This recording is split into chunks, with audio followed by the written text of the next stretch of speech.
تو اسلام کہاں ہے اور مسلمان کہاں ہے؟ اگر آپ اسلام کو غور سے دیکھیں اور اس کا تجزیہ کریں تو اسلام میں 3 مکتب واضح طریقے سے آپ کو نظر آئیں گے۔ ایک وہ مکتب ہے جو اہل بیت سے تعلق رکھتا ہے، جو فقہ جعفری سے تعلق رکھتا ہے۔ ایک وہ مکتب ہے جو اصحاب سے تعلق رکھتا ہے۔ ایک وہ مکتب ہے جو نہ اہل بیت سے تعلق رکھتا ہے نہ اصحاب سے تعلق رکھتا ہے۔ وہ کون سا مکتب ہے؟ وہ مکتب بنو امیہ ہے، مکتب بنو امیہ ہے۔ تو جب آپ دیکھیں گے تو یہ پائیں گے واضح طریقے سے کہ بنو امیہ جو ہے وہ ایک الگ کی چیز ہے، اور اصحاب کا اسلام اور اہل بیت کا اسلام یہ الگ چیز ہے۔ اب اس میں حق کیا ہے باطل کیا ہے یہ تو واضح ہے کہ جہاں کل ایمان ہوگا وہاں حق ہوگا، جہاں اللہ کا رسول ہوگا وہاں حق ہوگا، جہاں قرآن ہوگا وہاں حق ہوگا، ہے کہ نہیں؟ تو حق جو ہے وہ اپنی جگہ پر ہے، لیکن اسلام کے نام پر حکومت کرنے والے کبھی اسلام کو اپنا راستہ بناتے ہیں، اور وہ لوگ کہ جن کو میں نے آپ کہا کہ مکتب بنو امیہ، تو بنو امیہ نہ اس مکتب سے تعلق رکھتا ہے نہ مکتب اہل بیت سے تعلق رکھتا ہے۔ تو پھر کیسے؟ کب ان کو مسلمانوں میں آنا تھا، اس لیے کہ یہ نہ رسول کے ہیں نہ آل رسول کے ہیں، یہ رسول کے دشمن نہیں ہیں، یہ صرف آل رسول کے دشمن نہیں ہیں، یہ اسلام کے دشمن ہیں، اسلام کے دشمن ہیں۔ لہذا اسلام کو مٹانے کے لیے اسلام اختیار کیا گیا اور اسلام میں آ گئے۔ اب جب اسلام میں آ گئے تو ظاہر سی بات ہے کہ اسلام میں آنے کے بعد انہوں نے وہ سب کچھ کیا کہ جس سے نہ رسول کی سیرت بچے نہ آل رسول کی زندگی بچے۔ یہ ان کا مین مشن رہا، یہ ان کا مین مشن رہا۔ آپ دیکھیں میں نے آپ سے کہا کہ نہیں یہ اہل بیت ہی کے، صرف اہل بیت ہی کے دشمن نہیں ہیں، خود رسول اللہ ہی کے دشمن نہیں ہیں، اسلام کے دشمن ہیں، یہ اسلام کے دشمن ہیں۔ آپ کہیں گے کیسے کہہ رہے ہیں، آپ کوئی دلیل ہے؟ تو بڑی واضح دلیل ہے، آپ لوگ سنتے رہتے ہیں مجالس میں۔ ایک واقعہ میں آپ کے سامنے بیان کروں۔ امیر شام ہے، بیٹھا ہوا ہے، اور اس کا ایک صحابی آتا ہے تو گفتگو ہوتی رہتی ہے۔ اسی گفتگو میں مولا کائنات علی ابن ابی طالب علیہ السلام کا ذکر آ جاتا ہے۔ ایک درود پڑھیں محمد علی محمد، ذکر آ جاتا ہے۔ تو جو صحابی بیٹھا ہوا ہے وہ کہتا ہے کہ اے امیر شام، دیکھو علی بھی قتل ہو گئے، حسن بھی قتل ہو گئے، اب ایسا ہے کہ بہت ہو گیا، اب آل رسول کو ستانے سے کوئی نتیجہ نہیں ہے، ان کو یوں ہی چھوڑ دو۔ تو یہ بات ہی ہو رہی تھی کہ ایک مرتبہ اذان کی آواز آئی، روایت میں کہ اذان کی آواز آئی۔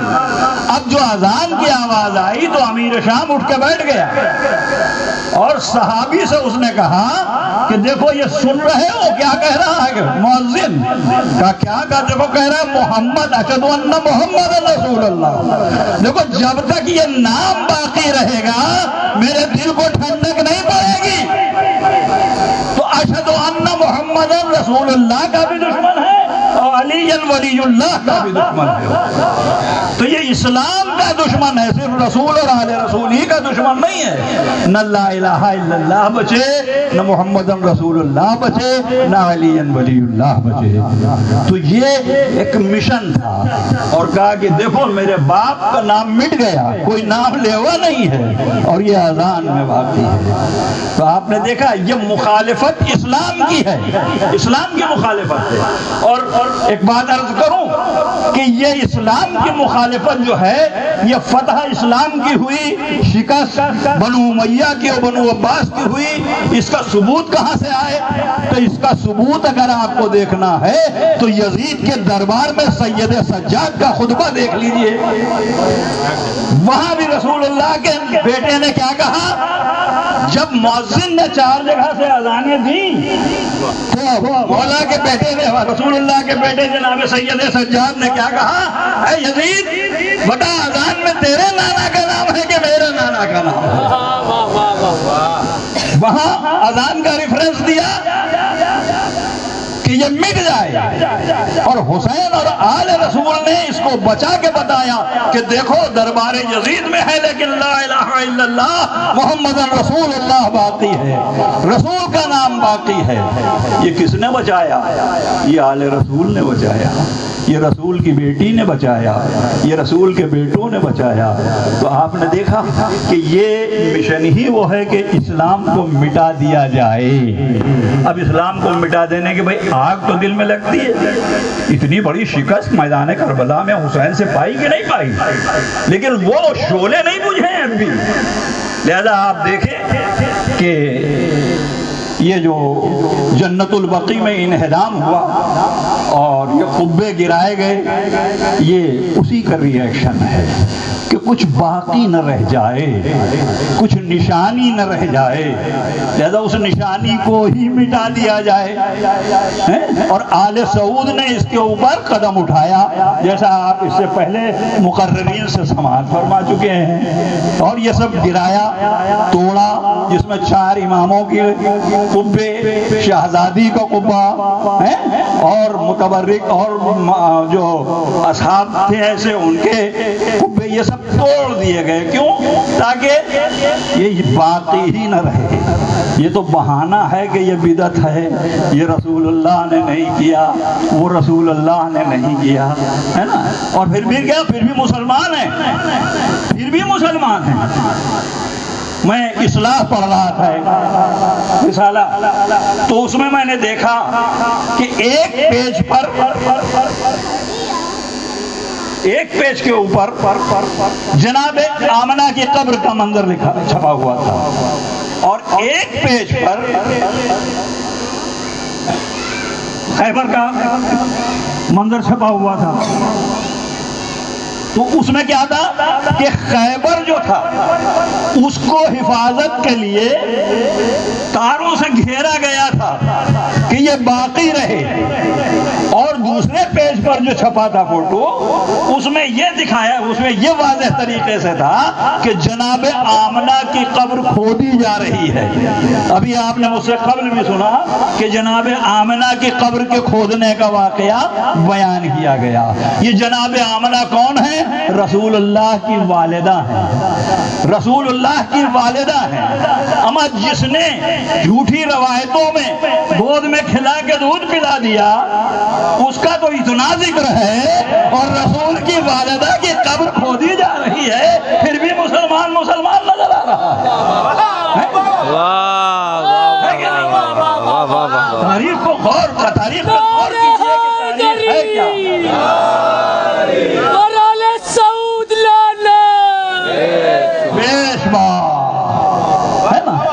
تو معلوم ہوا رسول کی والدہ کی قبر کھودنے پر تیار ہے آج بھی۔ ابھی زیادہ دن کا واقعہ نہیں ہے، تھوڑے ہی دن کا واقعہ ہے نا؟ اور یہ اسلام میں چھپا، اس کے اوپر آرٹیکل بھی چھپا ہے نا؟ تو جناب آمنہ کی قبر کھودنے میں جس کو آر نہ آئے، ہے نا، تو بھی وہ کیسا مسلمان ہے یہ آپ ہی فیصلہ کر سکتے ہیں، ہے کہ نہیں؟ تو ہر چیز مٹا دو، ہر چیز مٹا دو، میں عرض کر رہا تھا۔ اسی سلسلے میں جنت البقیع کا بھی انہدام ہوا، اور جنت البقیع میں جو قبے بنے تھے اور جو عمارتیں تھیں وہ سب گرا دی گئی کہ مٹ جائے، ہے نا؟ ابھی آپ نے سنا کہ کربلا میں پہلا جو حملہ ہوا تھا، مولانا ابھی ارشاد فرما رہے تھے، تو کربلا پہ بھی حملہ کیا گیا، کربلا کو بھی مسمار کیا گیا۔ کربلا کو ایک مرتبہ نہیں گرایا گیا ہے، 4 مرتبہ گرایا، 4 مرتبہ گرایا گیا ہے۔ اور یہی نہیں، کربلا پر ہل چلائے گئے ہیں، اور ہل چلا کر کھیتی کھیتی کی گئی ہے، کھیتی کی گئی ہے کہ اس کا نشان مٹ جائے، اس کا نشان مٹ جائے۔ جن لوگوں نے جنت البقیع میں گرائے قبے اور یہ چاہا کہ یہ نشان مٹ جائے، ان قبروں کا جو اہل بیت سے تعلق رکھتے ہیں انہیں اس سے نصیحت لینا چاہیے کہ کربلا پر 4 حملے ہوئے لیکن کربلا نہ مٹ سکی، کربلا کا نشان نہ مٹ سکا، کربلا کا نشان نہ مٹ سکا۔ اما تم جس کو مٹانا چاہو گے وہ ایسا ابھرے گا کہ کربلا کا روضہ ایسا شاندار ہوگا کہ جہاں دل رکھنے کی جگہ نہ ہوگی اتنے پہنچیں گے۔ تو جس کو مٹانا چاہتے ہو وہ مٹ نہ پائے گا، چاہے وہ بی بی سیدہ کی قبر ہو، چاہے جناب سید سجاد کی قبر ہو، چاہے جناب محمد باقر کی قبر ہو، چاہے امام جعفر صادق کی قبر ہو، اس کو مٹا نہیں سکتے، اس کو مٹا نہیں سکتے۔ اب ایک بات تو ہمارے بھی دل میں تکلیف ہوتی ہے، ہر مومن کے دل میں تکلیف ہوتی ہے کہ کاش ایسا انقلاب آتا کہ جنت البقیع اسی طرح سے بن جاتی جیسے روضہ حسین ہے، جیسے روضہ عباس ہے، اس طرح سے تعمیر ہو جاتی، ہم اپنی آنکھوں سے دیکھ لیتے کہ ہاں یہ بھی ایک تعمیر ہو گئی۔ لیکن ہر چیز میں مصلحت الہی بھی ہوتی ہے، ہر چیز میں مصلحت الہی بھی ہوتی ہے۔ کیا آپ نے کبھی تصور کیا تھا کہ کربلا کے زائرین کی تعداد اتنی ہو جائے گی کہ کربلا کا رقبہ چھوٹا پڑنے لگے گا؟ ہے نا؟ یہ آپ اپنے روزمرہ کی زندگی میں دیکھتے ہیں اور سنتے ہیں۔ تو یہ واقعہ جو اب ہو رہے ہیں رونما واقعات، کیا یہ پہلے بھی ہوتے تھے؟ نہیں۔ مصلحت خدا تب وہ تھی، اب مصلحت خدا یہ ہے، اور انشاءاللہ مصلحت خدا جنت البقیع کو بھی اس شان کی عمارت سے تیار کرائے گی، اور ہماری دعا یہی ہوگی کہ پالنے والے کہ جنت البقیع وہ اتنا اچھا بنوا دے کہ کائنات کے لوگ دیکھ کے حیران رہ جائیں، حیران رہ جائیں۔ پالنے والے تو نے جو مرتبہ بعد رسول جناب سیدہ کو عطا فرمایا ہے اسی شان و شوکت کی عمارت بنوا دے، اور اس کے اوپر قبہ اور عمارت بنا کر کے اس کو اس طرح سے بنوا دے کہ ہم لوگ دیکھیں اور ہم لوگوں کو دل کو ٹھنڈک پہنچے، ہم لوگوں کا دل بھی سکون محسوس کرے۔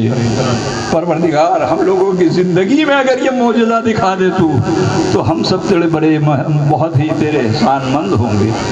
آپ سوچئے کہ وہ شہزادی کا روضہ کہ جہاں جائیے زیارت تو معلوم ہوتا ہے کہ آپ امام حسین علیہ السلام کے روضے سے آئے، جناب عباس کے روضے سے آئے، مولا علی کے روضے کی زیارت کر کے آئے، اور اس کے بعد جب آپ جنت البقیع پہنچے یا مسجد نبوی میں آپ گئے، وہ مسجد نبوی کی شان دیکھی، اور اس کے بعد اس مسجد نبوی کے بعد آپ جنت البقیع کی زیارت کو پہنچے تو آپ کو کیا لگا؟ وہاں کی روشنی دیکھ لیجئے اور اس قبر پر تاریکی دیکھ لیجئے، تاریکی دیکھ لیجئے آپ۔ اللہ اکبر۔ وہی مسجد کہ جس میں رسول اللہ نے مسند پر کھڑے ہو کے تعظیم کی جس بیٹی کی، وہی مسجد کہ جس میں ارشاد فرمایا سیدہ بضعۃ منی، سیدہ میرا ٹکڑا ہے، اسی مسجد کی یہ شان ہے اور اس بیٹی کے قبر کی یہ شان ہے۔ مصلحت الہی ہے، واللہ عالم پروردگار عالم کی کیا مصلحت ہے۔ لیکن آپ یہ دیکھیں گے ایک چیز نہیں مٹائی، نشان ہی مٹا دینے کی کوششیں ہوئی ہیں۔ جناب ابو طالب کا گھر پامال کیا گیا، جناب خدیجہ کا گھر پامال کیا گیا، بہت مطلب جو بھی چیزیں آل رسول سے وابستہ ہوئیں وہ سب پامال کرتے چلے گئے، ہے نا۔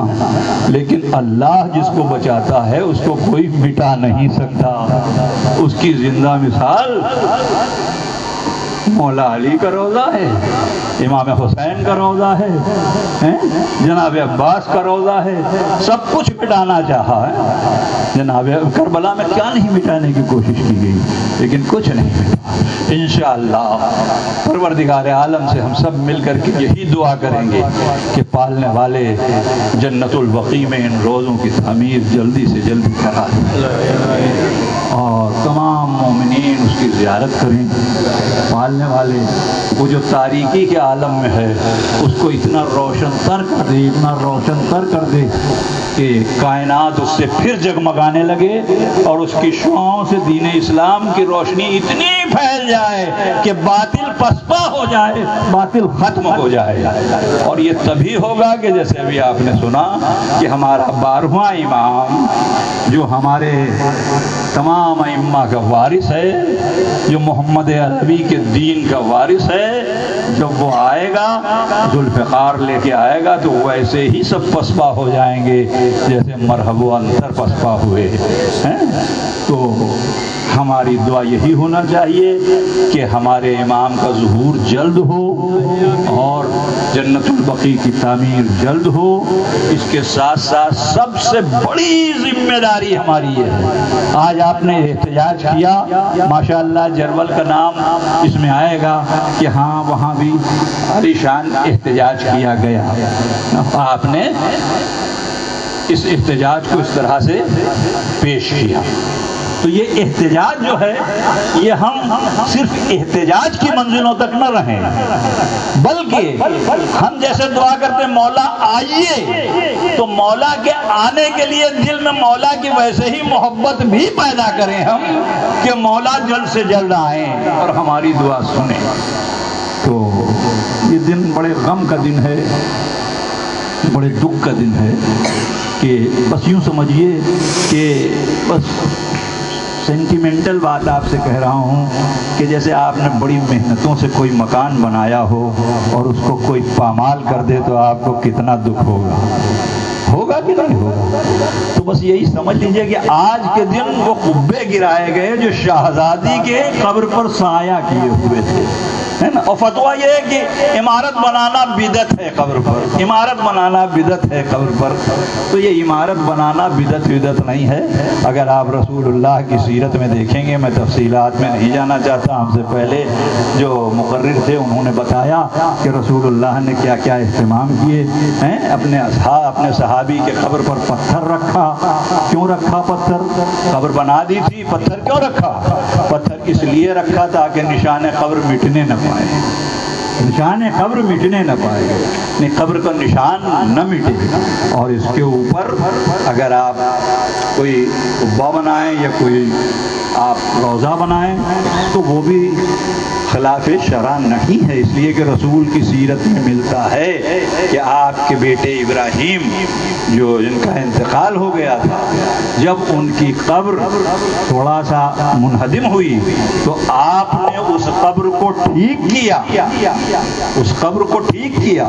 آپ کی والدہ جناب آمنہ کی جو قبر تھی، پہلے تو حضور جاتے تھے اپنی والدہ کی قبر پر اور اس قبر کو درست کرتے تھے، تو ایسا نہیں ہے۔ اگر ایسا ہوتا تو رسول، جیسے بھی ہم کہا نا کہ رسول اللہ کی قبر ہی بنی ہے سائے میں، مولانا نے ابھی کہا نہیں، تو سائے میں قبر ہونا اگر بدعت ہوتا، اسلام میں نہ ہوتا، تو رسول اللہ کی قبر کیسے بنی ہوتی؟ کوئی سوال ہی نہیں پیدا۔ تو یہ سب باتیں ہوتی رہیں گی، اس لیے کہ باطل بھی رہے گا، حق بھی رہے گا۔ باطل اپنی کوششیں کرتا رہے گا، حق اپنی کوششیں کرتا رہے گا، ہے نا۔ دیکھیے ایران تھا، ایران ہے، ایران میں ایک زمانہ وہ تھا کہ شاہ پہلوی ہوا کرتا تھا، ہے کہ نہیں؟ شاہ پہلوی ہوا کرتے تھے۔ دھیرے دھیرے انقلاب یوں آیا کہ وہ ختم ہو گیا۔ آج کیا عالم ہے ایران میں، ہے کہ نہیں؟ تو وقت بدلتا رہتا ہے۔ ہاں، ہم خلوص سے دعا کرتے رہیں، پروردگار عالم سے دعا ہے کہ پالنے والے جلد سے جلد اس کام کو انجام دلا دے، کیونکہ سارے مومنین اس بات پر دعا کر رہے ہیں پروردگار ہماری زبان کو اتنا اثر دے دے کہ ہماری یہ دعائیں قبول ہو جائیں اور ہماری شہزادی جناب سیدہ صلوات اللہ علیہا اور ائمہ طاہرین کی قبروں پر نئی تعمیر ہو اور وہ عالیشان طریقے سے ان کے قبور پر قبے تعمیر ہوں اور اسلام کا بول بالا ہو، 12ویں امام کا ظہور ہو اور حق پورے اپنے شباب سے جو ہے وہ اوپر آئے اور اسلام